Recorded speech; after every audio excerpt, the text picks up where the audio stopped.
Today, we are with one of the world's most respected journalists. He's one of the co-founders of Axios. He's also one of the authors of the best-selling books, Smart Brevity, and my favorite quote that's ever been said about him was by the New York Times, which is, "He is the man that the White House wakes up to." Mike, thank you for being here today. Thank you for having me, and thank you for the important work you're doing with the Clifton Strengths, inspiring current leaders, future leaders. Thank you so much. So, Mike, as we know, according to your Clifton Strengths, your top 5 are individualization, relator, activator, positivity, and self-assurance. What strength is it that made you such a successful journalist? I think individualization is very important to a journalist or to anyone in life, because when you're talking with someone, you have a chance to learn something. And something that we don't often pay attention to is when we're talking, we're not learning. And this is something that journalists in particular have a lot of trouble with, that we're very good at talking, we're not so good at listening.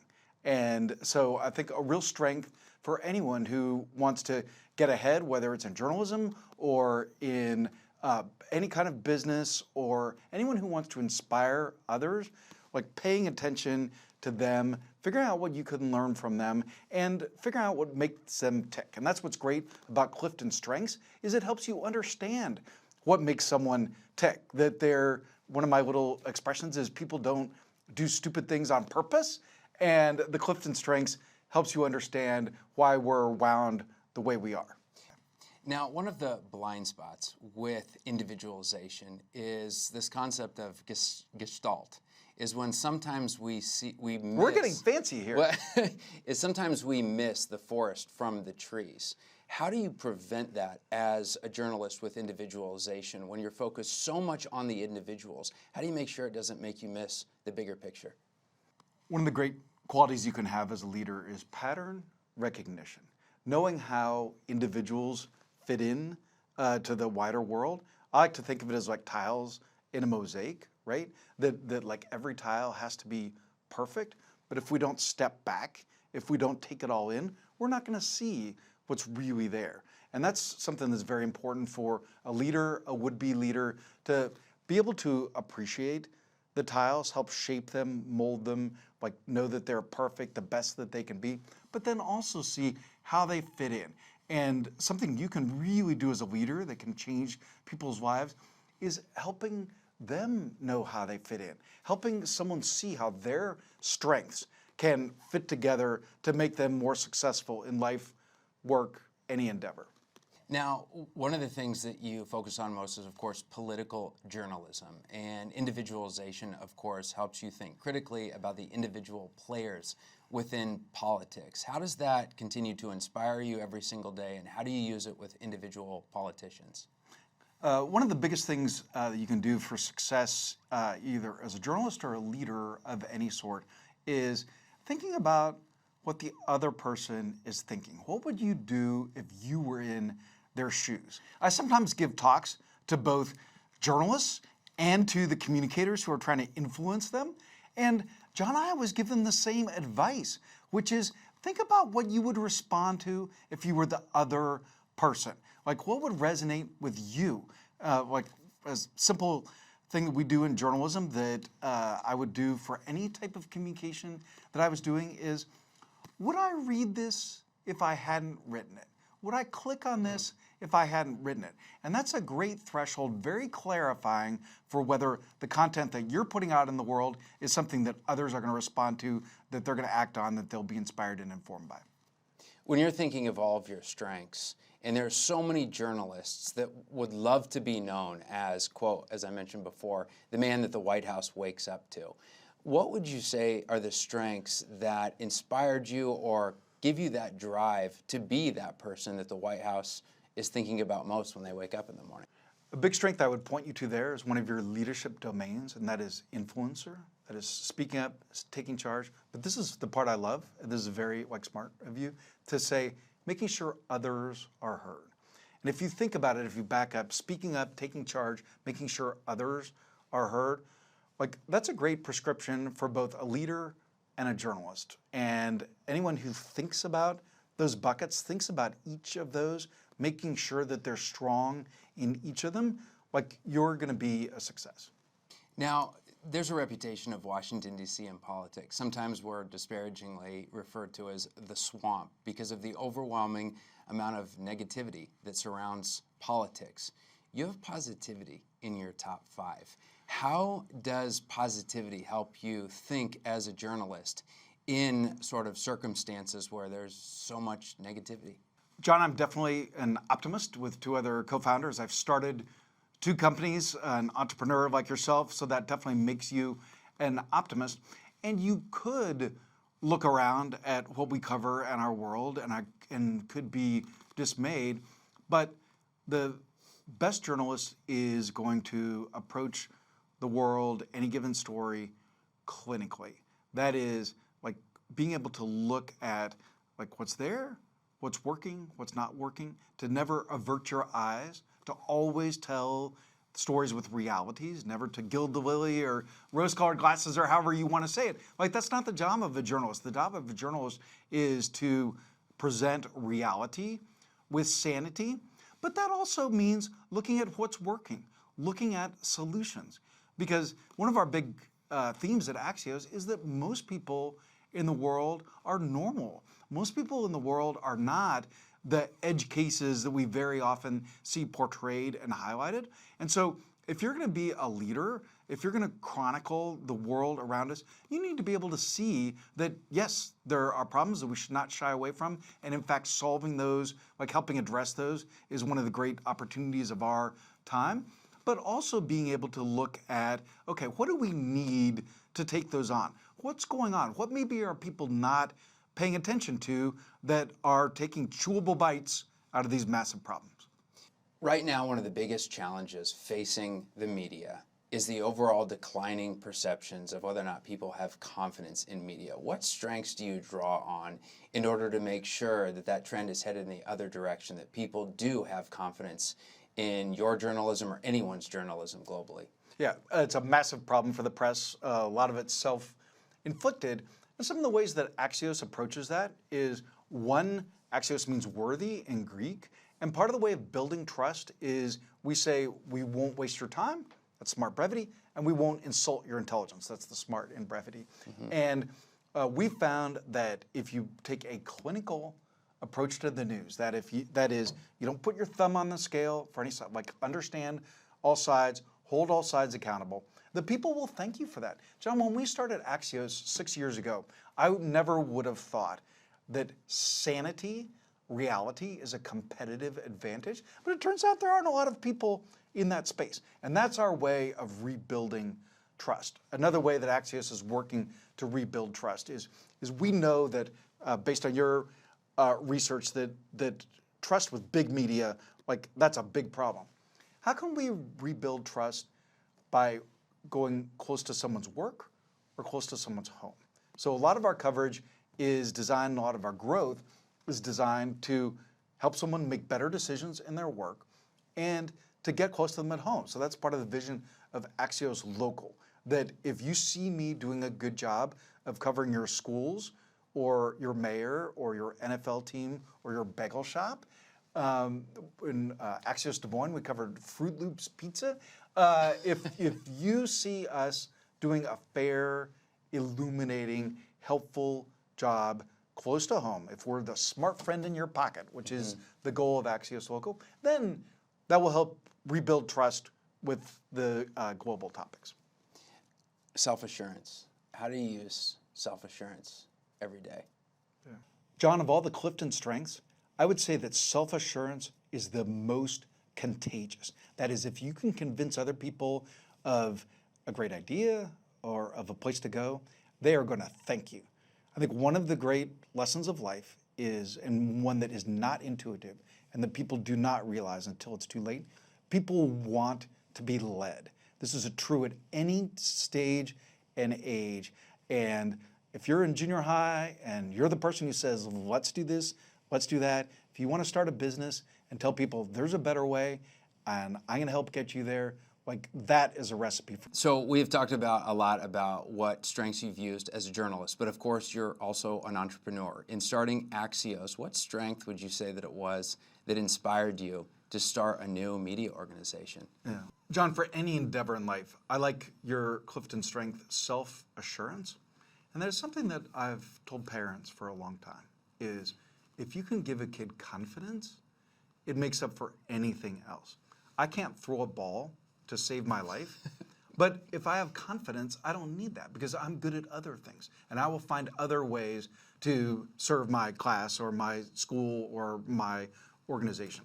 And if you want to start something, self-assurance is vital because you will never get other people to believe in what you think if you don't intensely believe it yourself. So whether you're trying to reach investors or future colleagues or current colleagues, any of the many people that believe in you to help make a company happen, self-assurance is vital because that will be contagious. Self-assurance is contagious. And if you believe the idea, if you can convey it, if you're living it, if you're willing it to happen. It's one of the Tom Brady lessons. He talks about willing things into existence. The things don't automatically come. And if you believe it, if you keep pushing for it, it ultimately will be reality. They say, fake it till you'll make it. I'll say, take the reality until you make it. Now, Axios is a strengths-based organization. Can you tell us just a little bit more about how strengths is used throughout Axios? John, as you know, we have Gallup in our DNA. Roy Schwartz, co-founder of Axios, is a Gallup alumnus. And we found it to be very helpful to be able to understand our colleagues, to know how they're wound, how they tick, also how we can serve them, how we can help them, what can they be better at. And this goes back to something that my mom told me when I was having a rough day at school. And she told me one time, this is 50 years ago, right? It's stuck in my mind. She said, this is decades ago now, but it's stuck in my mind. She said, if everyone in the world were like you, the world would be very boring. And but it's a great insight, but it's Clifton Strengths that you don't want everyone to have the same top 5. Now, I and my 2 co-founders, Jim Vandehei and Roy Schwartz, we have a lot of overlaps, but they're different. And we have different lanes and we bring different things to the organization and to the people that we're serving throughout Axios and the people who are our audience and our partners. Now, how did you first come across Clifton Strengths? Clifton Strengths has been in the DNA of Axios from the beginning. The founders have slightly overlapping but also different top strengths. Roy Schwartz has woo on his list and is a very effective business person.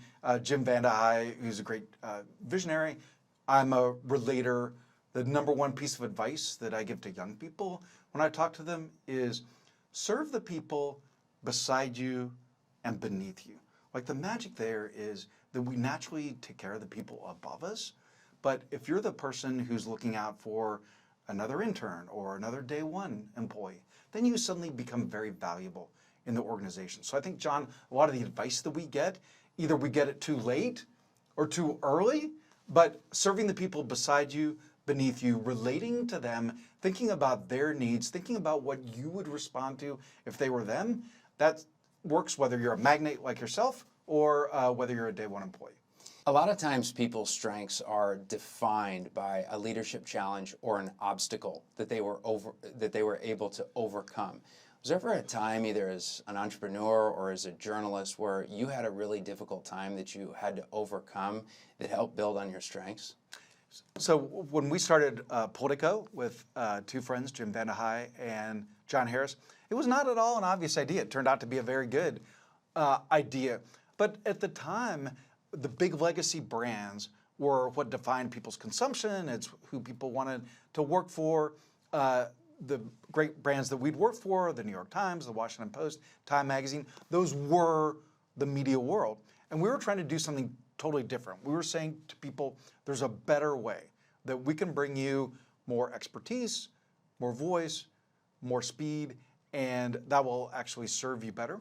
But at the time, convincing people to join you, convincing readers, it was all being invented. The morning email, which now we have more of them than we can count, but it wasn't a thing. It didn't exist.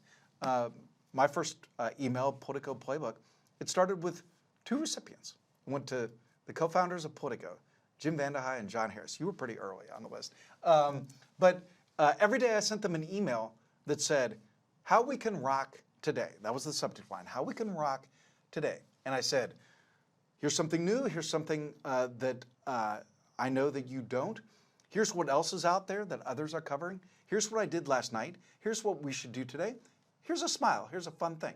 And you're smiling because that's the architecture today of Axios AM 16 years later. But that was all invented on the fly. That was all convincing people that there was a better way and then delivering the goods.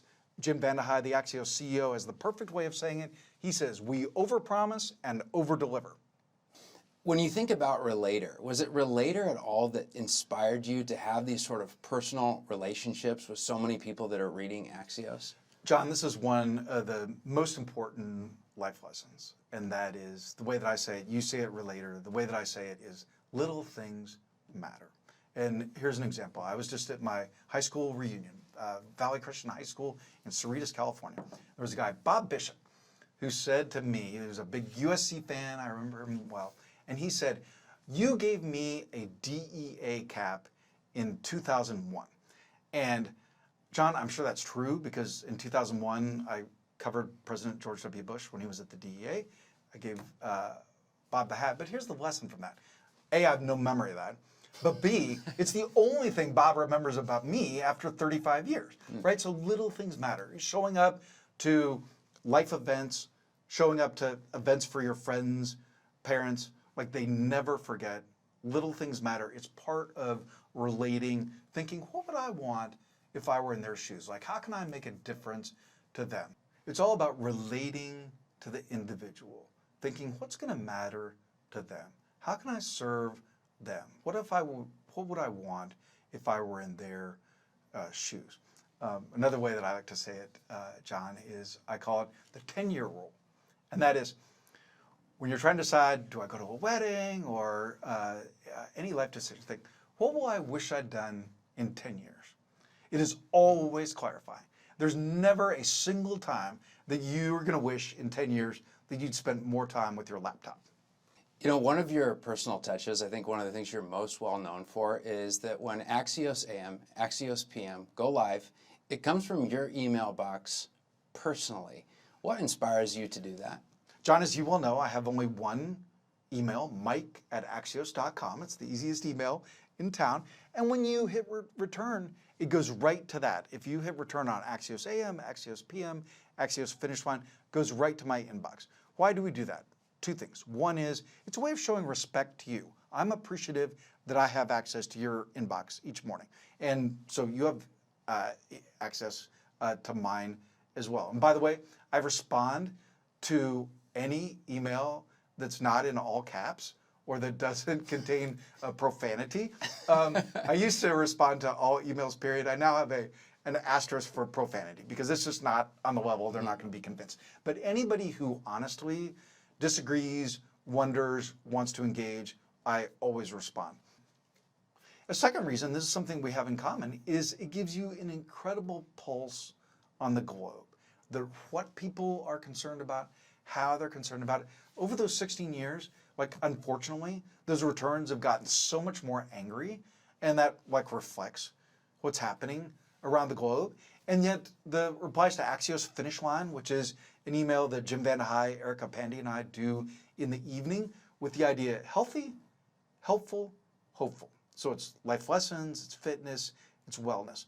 And people respond in incredible ways. We can do something about the importance of a thank you note, and we'll get 1,000 responses. We will do something about doing good deeds, random acts of kindness, hundreds of responses. Funny thing about the human condition, of the hundreds of people who responded about random acts of kindness, we asked them for examples. A lot of them were acts of kindness that they had done, and that's totally fine. That wasn't what I was expecting, but it shows that we're all thinking about ourselves. Even when we're talking about random acts of kindness, it's still all about us all so often. Competition is your number 10 strength. How do you use that in your leadership? Yeah. I love the way that the Clifton Strengths talk about competition. My favorite phrase is finish strong. Anybody can talk a big game, like anybody can have a good idea, anybody can have a jackrabbit start. But what matters is the results. What matters is finishing strong. And as Axios CEO Jim Vandehei would say, get the big things right. A lot of times people with competition in their top 5 or their top 10, they often need some sort of opposition. They need a fellow competitor in order to drive them. Do you see that in any way in your journalism or as an entrepreneur? John, it doesn't really matter how I think about it in journalism and in business. Tons of competitors. Both of the businesses that I've started with 2 friends, Politico and Axios, were in incredibly crowded spaces. And so the key was showing that we had a better way, executing on it, delivering on it for our audience and our partners. And that's a recipe for success. Mike, you've been incredibly successful up to this point, and there's so much more that you'll contribute to the world. But when it's all over, it's all said and done, you think about your legacy. Which strength do you think would have been most influential in that legacy? I'm going to cheat. And I'm going to say futuristic. It is on my list. Let's see. Top 10 counts, of course. Yeah, okay. I'm going to cheat. I'm going to say futuristic. So on my Clifton Strengths, that's number 7. I'm not. Is that good? I don't know. Of course. But always be thinking about how are you serving the people who are coming up behind you? Like, what are you putting in place for them? At Axios, we talk about being a forever company. And that is, like, we want Axios to thrive far beyond the generation of leaders and colleagues that are there now. How do you put that in place? How do you put that in place for your family? I know someone very well whose kids are all in a related business, does business with him, and their homes are near each other. You know, that doesn't automatically happen. That's somebody who's put a lot of thought into their life. And it's the same thing with the people who are around us at work, the people who are around us at church, the people who are around us in the community. Think about, like, what are you setting up for the future? What are you setting up for down the road? Because you're right, like, we will ride off into the sunset. And when we ride off, what's left? That's what matters. As an entrepreneur and as a journalist, and we think about our 4 needs of followers when it comes to leadership, one of the biggest ones is inspiring hope. What of your strengths do you use to inspire hope? John, that might be the jambalaya of Clifton Strengths because so many ingredients go together to make that one work. So I would say individualization, relator, positivity. That is, like, is this someone that I want to follow? Is this someone who knows what they're doing? Is this someone, this is super important, is this someone who's thought through where we're going, how we're going to get there, and can communicate to me in a way that is crisp, clear, clean? One of the secrets of smart brevity that we learned, this is true both internally and externally, we learned that it's almost a tell if someone is sitting there running their mouth. Because what we've discovered is that foggy communication often reflects foggy strategy, foggy thinking. And so if you've really thought through what it is that you're going to accomplish, how you're going to accomplish it, then think about how you're going to communicate it in a way that's going to resonate with your target audience. That's going to be an effective leader. Well, Mike, thank you again for joining us, talking to us about your strengths, how you've become a successful journalist, an entrepreneur using your strengths, and also thank you for helping make Axios a strengths-based organization. It means a lot to us. Well, John, thank you and your colleagues, and thank you for the magic of Clifton Strengths.